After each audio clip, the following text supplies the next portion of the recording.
FIR எழுதின விதம், இத்தனைக்கும் அதை எழுதினது ஒரு லேடி விமன் இன்ஸ்பெக்டர்னு கேள்விப்படுறேன். அப்போ ஏதோ ஒரு அழுத்தம் வராமல் அந்த குற்றச்சாட்டு அப்படியே அந்த பொண்ணு மேலேயே திணிக்கிற மாதிரியே இருக்கும். எஃப்ஐஆர் படிச்சீங்கன்னா என்ன கொடுமை சார் இது?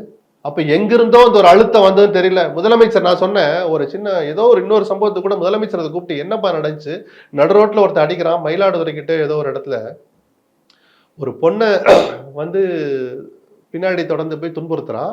அதை கேட்ட ஒருத்தர் ஒரு ரவுடி அடிக்கிறான், அவங்க அப்பாவையோ கணவரையோ போட்டு அடிக்கிறான். இதெல்லாம் முதலமைச்சர் சின்ன சின்னதா போய் கவனிக்க முடியாது. ஆனா அது பெரிய வைரல் ஆயிடுச்சு, டிவில எல்லாம் காட்டுறாங்க. அப்ப என்ன இங்க வா, என்ன நடக்குது அந்த ஊர்ல? பட்டப்பகல்ல தான் பொண்ணை தன் மனைவியை ஒருத்தன் தொல்லை பண்றான், அவனை போய் கேட்டதுக்கு அவனை போட்டு அந்த அடி அடிக்கிறானேன்னு முதலமைச்சர் கேட்கணும்னு நான் சொன்னேன்.